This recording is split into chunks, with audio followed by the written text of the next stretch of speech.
Mirë se vini në kanalin ton, mos harroni të bëni subscribe dhe të klikoni si përzdiles për të marrë njoftimet më të reja. Faleminderit! Receta që ka lënë mjekët gojë hapur mjaftojnë disa gjethe nga kjo bimë dhe thonë një lam të mirë diabetit.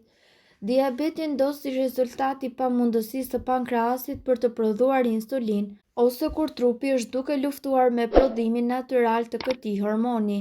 Nëse nuk trajtohet, diabeti mund që të shkaktojë shumë probleme të rënda shëndetësore, duke përfshirë dëmtimin e shikimin, dobësinë e trupit, problemet nervore, probleme me veshkat, verbërie të tjerë. Përballë shumë ilaçeve të shtrenjta të cilat gjenden pikërisht në treg, ekziston edhe një zgjidhje mjaft efektive për të luftuar më së miri diabetin, dhe ajo gjendet pikërisht tek gjethet e mangos. Gjetjet e ekuilibrit të duhur për një dietë diabetike mund të jetë e vështirë nëse jeni një nga njerëzit që vuajnë nga diabeti. Kontrollimi i simptomave mund të duket i pamundur. Fatmirësisht, kjo traditë e lashtë kineze mund të jetë receta e fshehtë shëruese që ju prisni. Gjethet e mangos, veçanërisht ekstrakti i tyre, janë përdorur për të trajtuar astmën dhe diabetin për shekuj me radhë.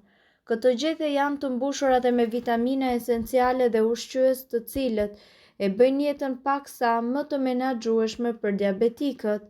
Si fillim, ekstrakti mundet që të përmirësojë qarkullimin dhe prodhimin e insulinës dhe shpërndarjen e glukozës, duke stabilizuar në mënyrë efektive nivelet e sheqerit në gjak tek diabetikët. Dhe për shkak se gjethet e mangos janë të pasura me pektin, vitamin C dhe fibra, ato gjithashtu mund të ulin kolesterolin e keq. Plus, gjethet e mangos munden që të zvogëlojnë ato simptoma të bezdishme të përditshme të diabetit, të tilla si urinimi i shpeshtë gjatë natës, humbje peshe pa shpjegueshme dhe shikimi turbut. Thuaj një lam të mirë suplementeve hutuese. Fal niveleve të larta të antioksidantëve, ato mund të ndihmojnë në largimin e toksinave nga trupi dhe t'ju mbrojnë juve nga alergjitë. Kjo mbështetet edhe nga shkenca. Një studim i vitit 2010 të zbuloi se kafshëve që u jepnin ekstraktit të mangos absorbonin më pak glukozë përmes traktit të tyre gastrointestinal, duke ulur nivelin e sheqerit në gjak. Të përfituarit nga ky ilaç natyral mund të jetë lehtë. Thjesht të zieni 10 deri në 15 gjethe të freskëta në ujë dhe lëreni aty gjatë natës. Në mëngjes pini çajin e mangos para se të konsumoni mëngjesin.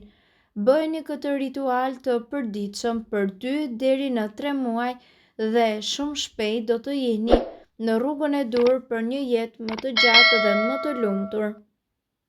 Njihuni me lëngun e karrotës dhe vlerat e tij për diabetin. Diabetikët të zakonisht kanë kufizime të mëdha në ushqime dhe në mënyrën e tyre të jetesës.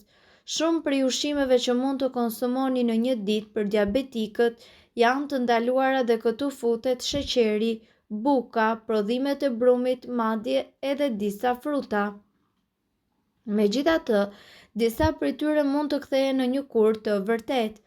Këtu futen karrotat, të cilat sipas ekspertëve munden të ndihmojnë në trajtimin natyral të diabetit. Prandaj këtu ju do të mësoni gjithçka që ju duhet të lidhur me këtë çështje.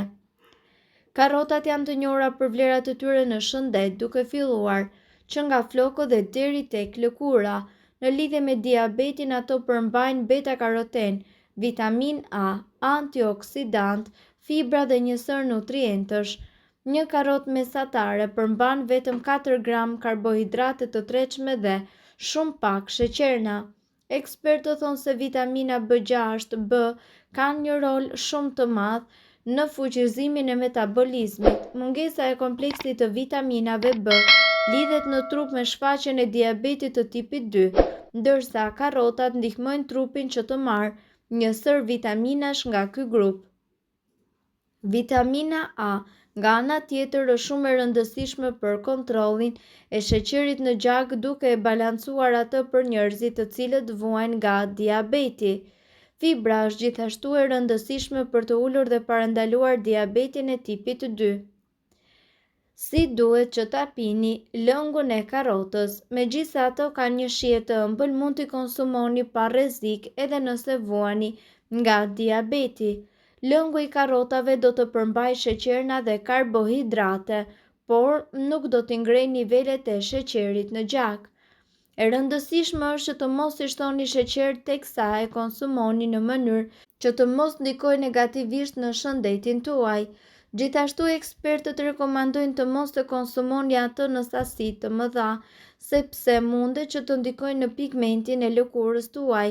Lëngun e karrotës ju mundet ta pini menjëherë siç është, ta shtoni në sallata, ndërsa me mbetjet nga shtrydhja mundet që të përgatisni një kek. Receta e duhur për diabetin. Të konsumosh pije të ëmbla kur ju jeni me diabet duket si diçka e vështirë, por jo kjo që ne do t'ju sugjerojmë në këtë video, pasi sipas ekspertëve është një pije totalisht e sigurt. Përbërësit që juve do t'ju duhen janë plot 800 gram karrota, 200 gram moll të kuqe, 200 gram moll jeshile, 20 ml lëng limoni, 20 gram xhinxher. Prisni të gjitha në copëza të vogla dhe shtrydheni, më pas ruajini të mbyllur në frigorifer ose mund ta konsumoni menjëherë. Ky lëng me bazë karrota dhe gjithashtu mollët përtej diabetit do t'ju ndihmojë që të aktivizoni sistemin tuaj tretës, rregulloni presionin e gjakut dhe njëkohësisht ju forcon shikimin. Kur dikush vuan nga diabeti, organizmi i tij nuk prodhon mjaftueshëm insulinë ose nuk mundet që ta përdorë atë ashtu siç duhet. Ky problem shkakton akumulim të tepërt të glukozës në gjak. Kjo gjë pasohet me një sër simptomash siç janë ndrobitja fizike apo sëmundjet e zemrës. Sipas të dhënave, një nga mënyrat për ta mbajtur nën kontroll nivelin e sheqerit në gjak është ushqyerja e shëndetshme. Ushqimet dhe pijet për të cilat trupi i përthith ngadalë janë më të mirat sepse nuk shkaktojnë luhatje të forta të sheqerit në gjak. Ne këtu do t'ju mësojmë disa ushqime të cilat rekomandohen për uljen e nivelit të sheqerit në gjak. Drithrat e plotë ose buka e elbit. Ndonse shumica e bukëve duhen shmangur, buka prej elbi dhe ajo prej drithit të plotë të bluar në gur kanë një nivel të ulët glicemie. Ato janë gjithashtu të pasura edhe me fibër e cila ngadalson tretjen dhe stabilizon nivelin e sheqerit në gjak. Boronica, rrush dhe moll. Gjithashtu këto janë fruta me një nivel të ulët të glicemisë dhe jo për pak arsye ato përmbajnë shumë ujë dhe fibër, por niveli i glicemisë mundet që të ndryshojë edhe në varësi të pjekjes së frutave. Lëngjet e frutave për shembull kanë një nivel të lartë glicemie sepse shtrydhja largon fibrën dhe në të mbetet vetëm sheqeri. Studimet kanë konfirmuar se njerëzit të cilët konsumojnë më shumë boronica, rrush dhe moll kanë më pak mundësi të preken nga diabeti tipit 2. Patatet e ëmbla. Patatet e zakonshme kanë një nivel të lartë glicemie, ndërsa patatet e ëmbla kanë një nivel të ulët dhe për më tepër janë ushqyes. Kosi. Kosi është i vetmi produkt bulmeti i cili ulë rrezikun e shfaqjes së diabetit. Kosi i bërë në shtëpi ka një nivel të ulët glicemie dhe mbi të gjitha është i shëndetshëm. Tërshëra. Sipas të dhënave, tërshëra ka gjithashtu një nivel të ulët glicemie dhe ka pak gjasa që të shkaktojë luhatje të nivelit të sheqerit në gjak. Tërshëra përmban edhe B-glukan.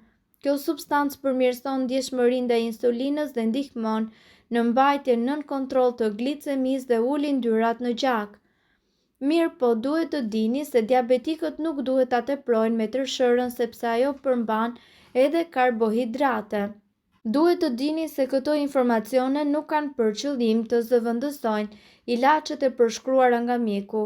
Para se të përdorni këto receta të mjekësisë alternative, ne ju sugjerojmë që të këshilloni më parë me mjekun tuaj. Nëse ndonjë prej këtyre përbërësve ju shkakton alergji, e mira është që të mos i përdorni këto receta të mjekësisë alternative.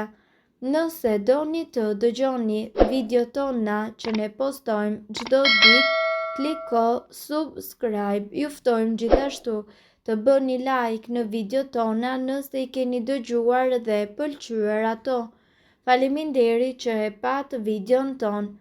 Shpërndajeni këtë video në profilin tuaj në mënyrë që të informohen edhe shokët tuaj. Faleminderit.